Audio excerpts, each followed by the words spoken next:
Hi ಎಲ್ಲರೂ ಹೇಗಿದ್ದೀರಾ? ಎಲ್ಲರೂ ಚೆನ್ನಾಗಿದ್ದೀರಾ ಅಂತ ಭಾವಿಸ್ತೀನಿ.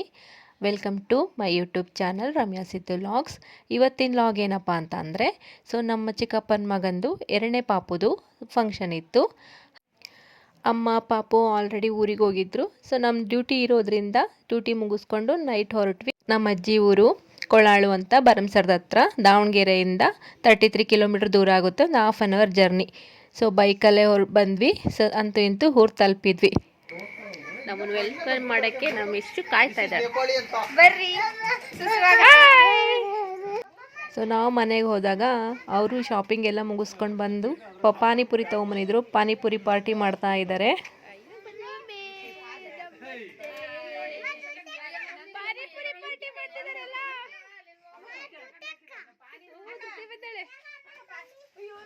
ಅಜ್ಜಿ ಮನೆ ಅಂದ್ರೇ ಒಂಥರ ಖುಷಿ. ಅದರಲ್ಲೂ ಎಲ್ಲರೂ ಸೇರಿದಾಗ ಇನ್ನೂ ಖುಷಿ ಜಾಸ್ತಿ ಆಗುತ್ತೆ. ಅಜ್ಜಿ ಮನೆ ಫೀಲೇ ಒಂಥರ ಖುಷಿ ಅಂದರೆ ಖುಷಿನೇ. ನಮ್ಮ ಅಜ್ಜಿಗೆ ಎಷ್ಟು ವರ್ಷ ಇವಾಗ? 92 ವರ್ಷ. ಇವ್ರು ನಮ್ಮ ಅಜ್ಜಿ, ನಮ್ಮ ಅಪ್ಪಾಜಿ ತಾಯಿ. ಇವ್ರಿಗೆ 10 ಜನ. ನಮ್ಮ ಅಪ್ಪಾಜಿ 2ನೇವರು. ಗಂಡು ಮಕ್ಕಳಲ್ಲಿ ಫಸ್ಟ್ನೇವ್ರು ನಮ್ಮ ಅಪ್ಪಾಜಿನೇ. ರಾತ್ರಿ ಎಲ್ಲರೂ ಪಾನಿಪುರಿ ಪಾರ್ಟಿ ಮಾಡಿ ಹಿಂಗೆ ಮಾತಾಡ್ಕೊತ ಕುಂತಿದ್ವಿ. ಇವ್ರು ನಮ್ಮ ಪುಡಾರಿಗಳು. ನಮ್ಮ ಅಜ್ಜಿ ಫುಲ್ ಸ್ಟ್ರಾಂಗ್. ಅವ್ರ ಮುಂದೆ ನಾವೇನು ಅಲ್ಲ ಅಂತ ಅನಿಸುತ್ತೆ. ನೈಟ್ ಬುಗುರಿ ಆಟ ಆಡ್ತಾ ಇದ್ದಾರೆ. ಇವತ್ತಿನ ಮೊಬೈಲ್ ಗೇಮ್ ಮಧ್ಯೆ ಈ ಥರ ಆಟಗಳನ್ನ ನೋಡೋದಕ್ಕೂ ಖುಷಿ ಆಗುತ್ತೆ. ನಮ್ಮ ಚಿಕ್ಕಪ್ಪ ಫಂಕ್ಷನ್ನ ಸಣ್ಣದಂಗೆ ಮಾಡಿದ್ರಾಯ್ತು ಅಂತ ಅಂದ್ಕೊಂಡಿರೋದ್ರಿಂದ ಮನೆಯವರೇ ಅಡುಗೆ ಮಾಡಿದ್ರಾಯ್ತು ಅಂದ್ಕೊಂಡಿದ್ರು. ಹಂಗಾಗಿ ಎಲ್ಲರೂ ನೈಟೇ ತರಕಾರಿ ಅವನ್ನೆಲ್ಲ ಜೋಡಿಸ್ಕೊತಾ ಇದ್ವಿ. ನಮ್ಮ ಅತ್ತೆ ಮನೆ ಒರೆಸಿ ಎಲ್ಲ ಒಲೆಗೆ ರಂಗೋಲಿ ಎಲ್ಲ ಹಾಕ್ತಿದ್ರು. ಎಲ್ಲರೂ ಸೇರಿ ರಾತ್ರಿನೇ ಎಲ್ಲ ಸ್ವಲ್ಪ ರೆಡಿ ಮಾಡ್ಕೊತ ಇದ್ವಿ. ಹಂಗೆ ಎಲ್ಲ ಹಳೆ ನೆನಪುಗಳನ್ನ ಮಾತಾಡ್ಕೊತ ಖುಷಿಯಾಗಿ ಎಲ್ಲ ನೆನಪನ್ನು ಮೆಲ್ಕಾಗ್ತಾ ಇದ್ರು. 12:30 ತನಕ ಎಲ್ಲ ಮಾಡಿ ಬೆಳಗ್ಗೆ 3 ಗಂಟೆ ನೈಟು ಮಾತಾಡ್ಕೊತ ಮಲ್ಕೊಂಡಿದ್ದು ಲೇಟು. ಅದರಲ್ಲೂ ಎಲ್ಲರೂ ಬೇಗನೆ ಎದ್ದು ನೆಕ್ಸ್ಟ್ ಡೇಗೆ ಅಡುಗೆಗೆಲ್ಲ ರೆಡಿ ಮಾಡ್ಕೊತಾ ಇದ್ದಾರೆ. ಎಲ್ಲರೂ ಅವ್ರವ್ರ ಕೆಲಸದಲ್ಲಿ ಬ್ಯುಸಿ ಆಗಿದ್ದಾರೆ. ಒಬ್ಬೊಬ್ಬರು ನನ್ನ ಕೆಲಸ ಮಾಡೋದ್ರಿಂದ ಏನೂ ಹೆವಿ ಅನ್ನಿಸ್ಲಿಲ್ಲ ಅಡುಗೆ ಮಾಡೋದು. ಇವರು ಆಂಟಿ ಪಾಯಸ ಮಾಡ್ತಾಯಿದ್ದಾರೆ, ಒಬ್ಬರು ಪಲ್ಯ ಮಾಡ್ತಾಯಿದ್ದಾರೆ, ಒಬ್ಬರು ತಿಂಡಿಗೆ ಎಸ್ತಾ ಇದ್ದಾರೆ. ಅವ್ರವ್ರ ಕೆಲಸದಲ್ಲೆಲ್ಲ ಬ್ಯುಸಿ ಆಗಿದ್ದಾರೆ. ಎಲ್ಲರೂ ಸೇರಿ ಮಾಡಿದರೆ ಯಾವುದೂ ಕಷ್ಟ ಆಗಲ್ಲ. ಪಲ್ಯಕ್ಕೆ ತರಕಾರಿ ಶಾರ್ಟೇಜ್ ಆಗಿದೆ ಅಂದರು. ಹಂಗಾಗಿ ನಾನು ನನ್ನ ಹಸ್ಬೆಂಡು ಅಲ್ಲೇ ಪಕ್ಕದಲ್ಲಿರೋ ಭರಮಸರಕ್ಕೆ ಹೋಗಿ ಪಲ್ಯಕ್ಕೆ ಮುಳುಗಾಯಿ ತೊಗೊಂಡ್ವಿ. ಆಮೇಲೆ ನಮ್ಮ ಅತ್ತೆ ಉಪ್ಪಿಟ್ಟಲ್ವ ತಿಂಡಿ, ಉಪ್ಪಿಟ್ಟಿಗೆ ಅವರೆಕಾಳು ಇದ್ದರೆ ಚೆನ್ನಾಗಾಗುತ್ತೆ ಅಂತ ಅಂದರು. ಹಂಗಾಗಿ ಅಲ್ಲೂ ಅವರೆಕಾಳು ತಗೊಂಡು ಹಾಗೆ ಒಂದು ಸ್ವಲ್ಪ ಹೊಟ್ಟೆ ಹಸ್ಬಿಟ್ಟಿತ್ತು. ಹಂಗಾಗಿ ಲೈಟಾಗಿ ಉದ್ದಿನ ವಡೆ ತಗೊಂಡು ತಿಂದ್ವಿ. ಮತ್ತು ಬಾಳೆಹಣ್ಣು ಬೇಕಾಯಿತು ಅಂದರು. ಹಂಗಾಗಿ ಬಾಳೆಹಣ್ಣಿನ ಅಂಗಡಿಗೆ ಹೋಗಿ ಬಾಳೆಹಣ್ಣು ತಗೊಂಡು ಮನೆ ಕಡೆ ಹೊರಟ್ವಿ. ನಮ್ಮ ಅಜ್ಜಿ ಮನೆ ಮುಂದೆನೇ ವೀರಭದ್ರೇಶ್ವರನ ದೇವಸ್ಥಾನ ಇದೆ. ಹಂಗಾಗಿ ನಮ್ಮದೆಲ್ಲ ಸ್ನಾನ ಆಗಿರೋದ್ರಿಂದ ದೇವಸ್ಥಾನಕ್ಕೆ ಹೋಗಿ ಬರೋಣ ಅಂದ್ಕೊಂಡ್ವಿ. ದೇವಸ್ಥಾನಕ್ಕೆ ನಾನು, ನನ್ನ ಹಸ್ಬೆಂಡು, ನಮ್ಮಿಬ್ಬರು ಮಕ್ಕಳು ದೇವಸ್ಥಾನಕ್ಕೆ ಹೊರಟ್ವಿ. ವೀರಭದ್ರೇಶ್ವರನ ಟೆಂಪಲ್ಲು ನಮ್ಮ ಆರಾಧ್ಯ ದೈವ. ಜಾತ್ರೆ ಎಲ್ಲ ಚೆನ್ನಾಗಾಗುತ್ತೆ ವರ್ಷಕ್ಕೊಮ್ಮೆ. ನನ್ನ ಮಕ್ಕಳು ಡ್ಯಾನ್ಸ್ ಮಾಡ್ಕೊತ ದೇವಸ್ಥಾನದ ಹತ್ರನೇ ಇದ್ದರು. ಮನೆಗೆ ಬರೋದು ಲೇಟ್ ಮಾಡಿದರು. ಅಷ್ಟರೊಳಗೆ ನಾವು ಮನೆಗೆ ಬರೋಷ್ಟೊತ್ತಿಗೆ ತಿಂಡಿ ರೆಡಿ ಇತ್ತು. ಉಪ್ಪಿಟ್ಟು, ಅವರೆಕಾಳು ಉಪ್ಪಿಟ್ಟು. ಎಲ್ಲ ತಿಂಡಿ ತಿಂದ್ಕೊಂಡು ಬೇಗ ರೆಡಿ ಆಗೋಣ, 11 ಗಂಟೆ ಅಷ್ಟೊತ್ತಿಗೆ ಬರ್ತಾರೆ ಪಾಪು ಕರ್ಕೊಂಡು ಅಂತ ಅಂದರು. ಇವ್ರು ನಮ್ಮ ಅಪ್ಪಾಜಿ ಟೀ ಕಾಸ್ತಾ ಇದ್ದಾರೆ. ತಿಂಡಿ ತಿಂದು ಟೀ ಕುಡಿದು ಎಲ್ಲ ರೆಡಿ ಆದ್ವಿ. ಅಷ್ಟರಲ್ಲಿ ಪಾಪು ಕರ್ಕೊಂಡು ಬಂದರು. ಅವರು ಬೇರೆ ಯಾರೂ ಅಲ್ಲ, ಅವಳು ನಮ್ಮ ಅತ್ತೆ ಮಗಳು, ನಮ್ಮ ಚಿಕ್ಕಪ್ಪನ ಹೆಂಡ್ತಿ. ನಮ್ಮ ಅಪ್ಪಾಜಿಯ ತಂಗಿ ಮಗಳು, ಅತ್ತೆ ಮಗಳಾಗಬೇಕು ನನಗೆ. ನಾವು ಫಸ್ಟ್ ಬಂದಿದ್ದ ವ್ಯಾನಲ್ಲಿ ಪಾಪು ಬಂದಿರುತ್ತೆ ಅಂದ್ಕೊಂಡ್ವಿ. ಬಟ್ ಪಾಪು ಫಂಕ್ಷನ್ ಇರೋ ಪಾಪು ಬಂದಿರಲಿಲ್ಲ. ಬದಲಿಗೆ ನಮ್ಮ ಅತ್ತೆ ಮಗಳು ಇನ್ನೊಬ್ಳು ಡೆಲಿವರಿ ಆಗಿದ್ಲು, ಆ ಪಾಪು ಬಂದಿತ್ತು. ಇವಳ ಹೆಸರು ತಕ್ಷಿತಾ ಅಂತೇಳಿ. ಸ್ಮೈಲಿ ಗರ್ಲು, ಯಾರನ್ನೇ ನೋಡಿರೋ ನಗ್ತಾ ಇರ್ತಾಳೆ. ಒಂಚೂರು ಬೇಜಾರಾಗಲ್ಲ. ಯಾವಾಗಲೂ ನಗು ಮುಖದ ಹುಡುಗಿ ಅಂದ್ರೂ ತಪ್ಪಾಗಲ್ಲ. ತಕ್ಷಿತಾ ಅಂತ ಇವಳ ಹೆಸರು. ಈ ಪಾಪು ಪೆಟ್ ನೇಮ್ ಗುಬ್ಬಿ ಅಂತೇಳಿ, ಎಲ್ಲ ಗುಬ್ಬಿ ಅಂತ ಕರೀತಾರೆ. ಇನ್ನೊಂದು ಪಾಪುಗೆ ವೆಯ್ಟ್ ಮಾಡ್ತಾಯಿದ್ವಿ. ಅಷ್ಟರೊಳಗೆ ನನ್ನ ಮಗಳು ಪಾಪು ತೋರಿಸು ಅಂತ ಹೇಳಂದ್ಲು. ಅವಳಿಗೂ ಪಾಪು ತೋರಿಸಿ ಅವಳು ಖುಷಿ ಪಟ್ಲು. ಪಾಪು ನೋಡಿ ನನ್ನ ದೊಡ್ಡ ಮಗಳು ಒಳಗೆ ಹೋಗೋಣ ಬಾ ದೇವಸ್ಥಾನದೊಳಗೆ ಅಂತ ಕರಿತಿದ್ದಾಳೆ. ಅಷ್ಟರಲ್ಲಿ ಇನ್ನೊಂದು ವ್ಯಾನ್ ಬಂತು. ಇನ್ನೊಂದು ವ್ಯಾನಲ್ಲಿ ಫಂಕ್ಷನ್ ಇರೋ ಪಾಪುನು ಬಂತು. ಪಾಪು ಹೆಸರು ತೇಜಸ್ ಅಂತ ಹೇಳಿ. ನನಗೆ ಲಾಸ್ಟ್ನೇ ತಮ್ಮ, ಚಿಕ್ಕ ತಮ್ಮ ಆಗ್ಬೇಕು ಇವನು. ನಮ್ಮ ಚಿಕ್ಕಪ್ಪನ ಮಗ ಅಲ್ವಾ, ಸೊ ಹಂಗಾಗಿ ಇವನೇ ಲಾಸ್ಟ್ನೇವನು, ಕಡೇ ಕಟಾಣಿ. ನನ್ನ ಮಕ್ಕಳಿಗೆ ಪಾಪು ಕರ್ಕೊಂಡು ಹೋಗೋಣ ಮನೆಗೆ ಅಂದರೆ ಹೂ ಅಂತ ಇದ್ದಾರೆ. ಸೊ ನೀವು ಬೇಡ, ಈ ಪಾಪುನೇ ಇರಲಿಲ್ಲ, ಪಾಪು ಕರ್ಕೊಂಡು ಹೋಗ್ತೀನಿ ಅಂದಕ್ಕೆ ಮುಖ ಸಣ್ಣಕ್ಕೆ ಮಾಡ್ಕೊಂಡಿದ್ದಾರೆ.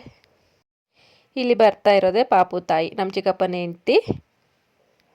ಸೊ ಎಲ್ಲರೂ ಬಂದರು, ಎಲ್ಲರನ್ನೂ ಮಾತಾಡಿಸ್ಕೊಂಡು ಸೊ ದೇವಸ್ಥಾನಕ್ಕೆ ಪೂಜೆ ಮಾಡಿಸ್ಕೊಂಡು ಹೋಗೋಣ ಅಂತ ಹೇಳಿ ಸೊ ಎಲ್ಲ ದೇವಸ್ಥಾನಕ್ಕೆ ಒಳಗೆ ಹೋಗೋಣ ಅಂತ ಅಂದ್ಕೊಂಡು ದೇವಸ್ಥಾನದೊಳಗೆ ಹೋಗ್ತಾ ಇದ್ದೀವಿ.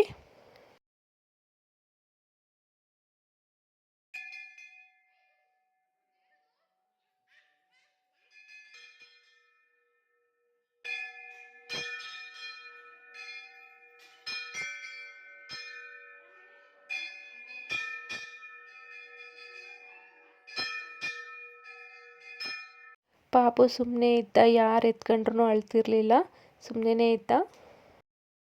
ಇಬ್ಬರು ಪಾಪುನು ದೇವ್ರ ಮುಂದೆ ಉಳ್ಳಾಕಿದ್ವಿ. ಸೊ ಇಬ್ಬರು ಹಂಗೆ ಆಟ ಆಡ್ತಾಯಿದ್ರು. ಸೊ ಎಲ್ಲರೂ ಇಬ್ಬರೂ ಅವಳಿ ಜವಳಿ ಅನ್ಕೋಬೇಕು, ಆ ಥರ ಇದ್ದರು ಇಬ್ಬರು ಒಟ್ಟಿಗೆ ಜೊತೆಗೆ ಇದ್ರಿಂದ ಒಂದು ಸ್ವಲ್ಪ ಒಂದು ಬಾಂಡಿಂಗ್ ಇತ್ತು ಅವರಿಬ್ಬರಲ್ಲಿ. ಸೊ ಇಬ್ಬರು ಆಟ ಆಡ್ಕೊತಾನೆ ಇದ್ದರು.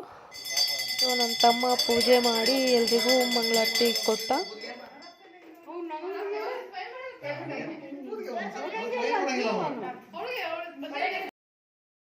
ಇಷ್ಟು ದಿನ ಒಳಗೆ ಇಬ್ಬರೇ ಇದ್ದರು, ಇವು ಸಡನ್ಲಿ ಹೊರಗೆ ಬಂದು ಇಷ್ಟು ಜನ ನೋಡ್ತಾ ಇದ್ದಾರೆ. ಸೊ ಅವರಿಗೂ ಒಂಥರ ನಾವಿಬ್ಬರು ಎಲ್ಲೋ ಬಂದುಬಿಟ್ಟಿದ್ದೀವಿ, ಇಷ್ಟೊಂದು ಜನ ನಮ್ಮನ್ನು ನೋಡ್ತಾ ಇದ್ದಾರಲ್ಲ ಅಂತೇಳಿ ಯೋಚನೆ ಮಾಡ್ತಾ ಇದ್ದಾರೆ ಇಬ್ಬರು. ಸೊ ಎಲ್ಲ ಪೂಜೆ ಮಾಡಿ ಮಂಗಳಾರತಿ ಎಲ್ಲ ತಗೊಂಡು ಸೊ ನನ್ನ ಹಸ್ಬೆಂಡು ಹುಡುಗರನ್ನ ಮಾತಾಡಿಸ್ತಾ ಇದ್ದಾರೆ. ಅವಳಂತೂ ಫುಲ್ಲು ಖುಷಿ, ಅವಳಿಗೆ ಯಾರು ಮಾತಾಡ್ಸಿರೂ ಸುಮ್ಮನೆ ಆಗ್ತಿದ್ದಾಳೆ. ಇವನೇ ಊದ ಮಲ್ಲಪ್ಪ ಆಗಿದ್ದಾನೆ, ಸುಮ್ಮನೆ ಕಿರಿಕಿರಿ ಮಾಡ್ತವನೆ. ದೇವಸ್ಥಾನದಲ್ಲಿ ಎಲ್ಲ ಪೂಜೆ ಮಾಡಿಸಿ ಮಂಗಳಾರತಿ ತಗೊಂಡು ಎಲ್ಲರೂ ಮಂಗಳಾರತಿ ತಗೊಂಡು ಸೊ ಹಾಗೆ ಒಂದು ಸ್ವಲ್ಪ ಹೊತ್ತು ಅಲ್ಲೇ ಕೂತಿದ್ದು. ಸೊ ಇವಳು ನಮ್ಮ ಪಾಪು ನೆತ್ಕೊಂಡಿದ್ದಾರೆ ನಮ್ಮ ಮನೆಯವರು.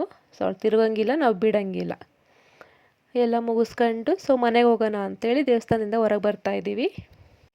ದೇವಸ್ಥಾನ ಹಿಂದೆಯೇ ನಮ್ಮ ಮನೆ, ಸೊ ತುಂಬ ದೂರ ಏನಿಲ್ಲ. ಸೊ ಪಾಪು ಕರ್ಕೊಂಡು ಅವ್ರ ಅಮ್ಮ ಪಾಪುನ ಎತ್ಕೊತಾ ಇದ್ದಾಳೆ. ಸೊ ಪಾಪು ಕರ್ಕೊಂಡು ಸೊ ಮನೆ ಕಡೆ ಹೊರಟ್ವಿ. ಇವು ಎರಡನೇ ಪಾಪು ಆಗಿರೋದ್ರಿಂದ ಸೊ ತೊಟ್ಲು ಪೂಜೆ ಅಂತ ಏನಿಲ್ಲ. ಸೊ ಫಸ್ಟ್ನೇ ಪಾಪುಗಷ್ಟೇ ನಮ್ಮ ಕಡೆ ತೊಟ್ಲು ಮಾಡೋದು.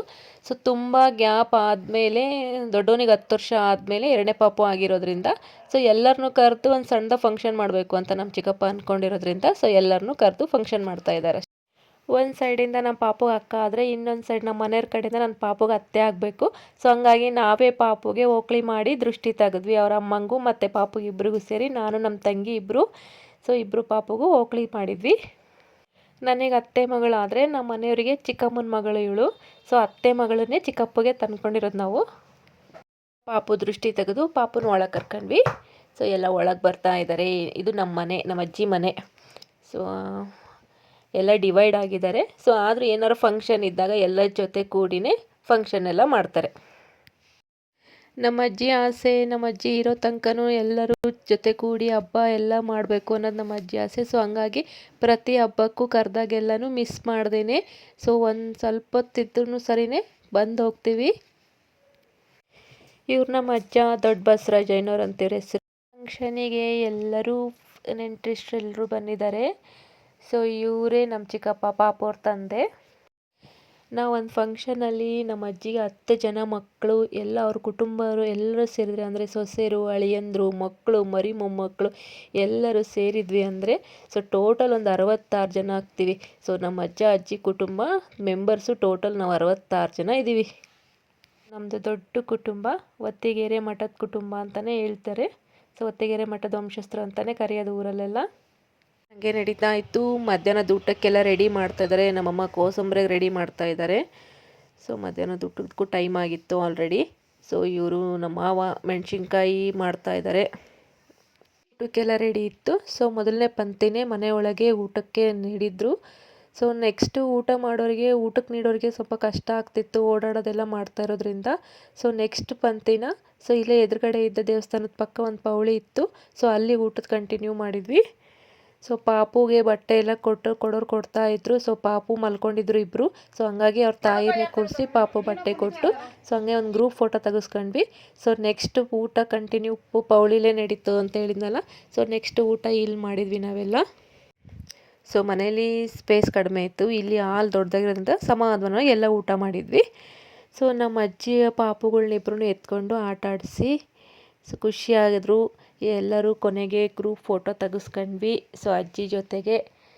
ಸೊ ಅಜ್ಜಿ ಗಟ್ಟಿನೇ ಅಂತಲೇ ಹೇಳ್ಬೋದು, ಈ ವಯಸ್ಸಲ್ಲೂ ಇಷ್ಟೇ ಆ್ಯಕ್ಟಿವ್ ಇದೆ. ಸೊ ನಾವಾಗಿದ್ದರೆ ಅಷ್ಟೊಂದು ಆ್ಯಕ್ಟಿವ್ ಇರ್ತಿದ್ವೋ ಇಲ್ಲೋ ಗೊತ್ತಿಲ್ಲ, ಬಟ್ ನಮ್ಮ ಅಜ್ಜಿ ಫುಲ್ ಸ್ಟ್ರಾಂಗಾಗಿ ಆ್ಯಕ್ಟಿವ್ ಆಗಿದ್ದಾರೆ. ನಮ್ಮ ಅಜ್ಜಿ ಹಿಂಗೆ ಯಾವಾಗಲೂ ಚೆನ್ನಾಗಿರಲಿ ಅಂತ ಬಯಸ್ತೀನಿ. ಸೊ ಹಂಗೆ ಎಲ್ಲ ಗ್ರೂಪ್ ಫೋಟೋ ತೆಗೆಸ್ಕೊಂಡು ಫಂಕ್ಷನ್ ಎಲ್ಲ ಚೆನ್ನಾಗಾಯಿತು. ಸೊ ಊರಿಗೆ ಹೋಗೋರು ಊರಿಗೆ ಹೋದ್ರು. ಸೊ ನಾವು ಉಳ್ಕೊಂಡು ನೆಕ್ಸ್ಟ್ ಡೇ ಬಂದ್ವಿ. ಸೊ ಇದು ಇವತ್ತಿನ ಲಾಗ್ ಆಗಿತ್ತು. Thank you for watching.